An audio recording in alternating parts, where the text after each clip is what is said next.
اور آپ نے پہلی انٹرنس کے اوپر ہی اس کو انسیکیور کیا ہے. آپ نے پہلی داخلے پہ اس کو مزاج دکھایا ہے. آپ نے اپنی وڈو رکھی ہے اپنے داخلے میں اس کے ساتھ. آپ نے ناک کا ایشو بنایا اپنی مارکیٹنگ کے اندر. آپ نے پہلے اس کی عزت نفس مجروح کر دی ہے. آپ نے پہلے اس کی غربت کا مذاق اڑا دیا ہے. ایک آدمی تم سے اکتا چکا ہے, تمہیں استعمال کر چکا ہے, تم سے مزے لوٹ چکا ہے, تمہارا مال کھا چکا ہے, ذلالت دکھا چکا ہے, اور اپنی رفاقت نپٹا چکا ہے, کم ظرفی کا اب اعلیٰ مظاہرہ کر رہا ہے, اور محفل کو لوٹ چکا ہے, ریسورسز برباد کر چکا ہوا ہے, منافقتیں کر چکا ہے, اور اب اس نے نکلنا ہے تجھے چھوڑ کے. یہ طریق ہے تیرے اس کے نکلنے کی. یہ بھی تیرا ہی فن ہوگا کہ اس کو باندھ کے رکھنا ہے کہ نہیں. یہ قائد, ایک لیڈر کا بوجھ یہی ہوتا ہے کہ وہ جانتے بوجھتے بھی سروں پہ رکھتا ہے ان بوجھوں کو, کیونکہ مسائل ہیں. لیڈر اپنی ولنریبل پوزیشنز معاشرے کو نہیں دکھا سکتا. لیڈر اپنے لوز اینڈز معاشرے کو نہیں دکھا سکتا. لیڈر اپنے کمزور دھاگے نہیں دکھا سکتا معاشرے کو. لیڈر اپنے ٹوٹے ہوئے ناطے نہیں دکھا سکتا دشمنوں کے آگے. نبی صلی اللہ علیہ وسلم کے بارے میں کسی نے حدیث ہے, آپ صلی اللہ علیہ وسلم نے فرمایا میرا دشمن 1 مہینے کی مسافت پر جب ہوتا ہے تو میرا روب اس کے کلیجے میں بیٹھ جاتا ہے. یہ ایسے نہیں اسٹیبلش کیا آپ صلی اللہ علیہ وسلم نے, وقت لگایا آپ صلی اللہ علیہ وسلم نے مینٹین کرنے میں.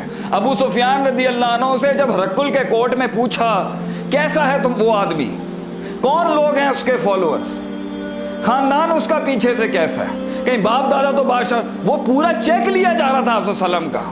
فارس نے بھیجے وہاں سے لوگ, حضرت عمر سے. حضرت عمر اس ٹائم پر جب تین بر اعظموں پہ راج کرنے والے تھے, فارس سے ایمبیسڈر آیا چیک کرنے کے لیے. جب وہ چیک کرنے آیا تو دیکھا جی نہ کوئی قلعہ ہے, نہ کوئی گارڈز ہیں, لوگ اس طرح بتا رہے ہیں یوں جائیں گے تو وہاں مل جائیں گے.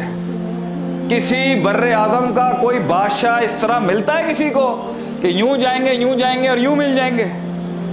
یہ امپریشنز تھے ایک لیڈر کے. تو باہر جا کے دیکھا کہ ایک تلوار رکھی ہوئی تھی, حضرت عمر بیچارے سو رہے تھے, کوئی گارڈ نہیں, کوئی ڈر نہیں, کوئی خوف نہیں. یہ لیڈر امپریشن کریٹ کر رہا ہوتا ہے دشمنوں کے اوپر. تو اس نے لکھا پھر فارس کے کنگ کو, کانوا رہبانا فی اللیل و فرسانا فی النہار, یہ رات کے راہب ہیں, they are monks in the night, اور دن کے گھوڑ سوار ہیں کہ جب وہ تیرے گھر آئیں گے تو انٹرنس سے ہی ایک دھاپ بیٹھی ہوگی اس کے اوپر. پھر پہلے 10 قدموں میں تو نے کیا ڈسپلے کرنا ہے جس سے وہ دھاپ 40 پہ چلی جائے گی. پھر ڈرائنگ روم میں بٹھانے میں تو نے کیا کرنا ہے کہ وہ 50% دھاپ بیٹھ جائے گی اس کے اوپر. پھر پہلی چیز جو تو نے سرو کرنی ہے ان کے آگے, تو اس میں وہ کلچر, وہ نزاکت, وہ تہذیب, وہ تمدن, وہ تقدس کا کیا ڈسپلے کرنا ہے کہ وہ 70% ماں اور قائل ہو چکی ہوں کہ یار یہ بڑے لوگ ہیں. اور پھر اس امپریشن میں جو تو نے آ کے جو انٹری کرنی ہے, جو تیرا داخلہ ہوگا اس محفل میں, جن کپڑوں کے ساتھ ہوگا اور جن بالوں کے ہیئر سٹائل کے ساتھ ہوگا اور جس لباس اور جس انداز میں تو ان سے پہلی سلام کرے گا, یہ امپریشنز ہوتے ہیں اس کے آگے. اور پھر 80% جب وہ پہلے ہی عشق میں ڈوب چکا ہوتا ہے, پھر جو پہلا جملہ ہے وہ لاسٹ نیل ان دا کافن ہوتا ہے. امپریشن تو وہ پہلے ہی بنا چکے ہوتے ہیں. تو لوگ آپ صلی اللہ علیہ وسلم سے ملنے جب آتے تھے نا, قائل وہ پہلے ہی تھے, بس انہوں نے دیکھنا تھا کہ ایسا بھی انسان کیا وجود رکھتا ہے. تو وہ پہلا جملہ ہی ہوتا تھا. سلمان فارسی 100 سالوں سے انتظار کرتے آئے, بس وہ دیکھنا ہی تھا, اور وہ پھٹ پڑے وہاں ان کے پیروں میں گر کے, پھٹ پڑے وہ اپنے آنسوؤں سے گر کے. آپ سے وہ کیرزما تھا, وہ دم تھا آپ صلی اللہ علیہ وسلم. اور آپ نے پہلی انٹرنس کے اوپر ہی اس کو انسیکیور کیا ہے. آپ نے پہلی داخلے پہ اس کو مزاج دکھایا ہے. آپ نے اپنی وڈو رکھی ہے اپنے داخلے میں اس کے ساتھ. آپ نے ناک کا ایشو بنایا اپنی مارکیٹنگ کے اندر. آپ نے پہلے اس کی عزت نفس مجروح کر دی ہے. آپ نے پہلے اس کی غربت کا مذاق اڑا دیا ہے. آپ نے پہلے اس کے فن کو ذلیل کر دیا. آپ نے پہلے داخلے کے اندر ایک پیرنٹس کو, ایک انگلش اسپیکنگ اسکول نے, ایک غریب مڈل کلاس فیملی کو آپ نے گیٹ کے اوپر یہ احساس دلا دیا ہے کہ وہ غریب آدمی سے انگریزی نہیں آتی.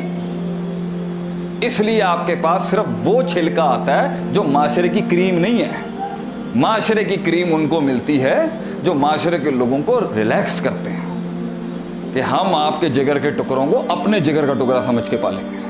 تب اپنے لوگ سینے کے کلیجے دیتے ہیں آپ کو آ کے, لے لیں جی, کرائیں شیخ صاحب آپ ہمارے بچوں کو پڑھائیں. اس کے لیے بہت دینا پڑتا ہے. لیڈر کو خود کتنی غربتیں اپنانی پڑتی ہیں ان غریبوں پہ اپنی سلطنت قائم کرنے کے لیے. اسے غریب بننا پڑتا ہے. آپ صلی اللہ علیہ وسلم دنیا کے ریچسٹ مین تھے خیبر فتح کرنے کے بعد, امیر ترین شخص تھے آپ. خیبر فتح سب دے دیا, مہاجرین کو دیا, انصار نے گلہ کر دیا کہ ہم نے آپ کے ساتھ جنگیں لڑی ہیں یا رسول اللہ, آپ کو تو مکے والوں نے دیکھے, ہم نے آپ سے پیار کیا, ہم آپ کے لبیک تھے, ہم کھڑے تھے, ہم نے اپنے گھر دے دیے مہاجروں کو. بیویاں تھیں, 2 تھیں, طلاق دینے کی بات کر دی, ایک آپ رکھ لیں. ہم نے تو اپنی جانیں دے دی آپ کے اوپر, آپ ہجرت کر کے. ہم کہاں ہیں آپ صلی اللہ علیہ وسلم؟ آپ صلی اللہ علیہ وسلم. پھر لیڈر کا جواب ہوتا ہے, پھر وہ جواب ہوتا ہے جو پوری بینچ کو قائل کرتا ہے, یار گل ختم ہو گئی. کیا جواب دیا صلی اللہ علیہ وسلم؟ انہیں تو میں نے مال دیا, تم نبی لے کے جا رہے ہو, تمہیں اور کیا چاہیے؟ What a sentence from a great man. انہوں نے اس کے اوپر ہینڈز ڈاؤن کر کے کہا گل ختم ہو گئی ہے. یہ ہوتی ہے ایک قائد کی صلاحیت.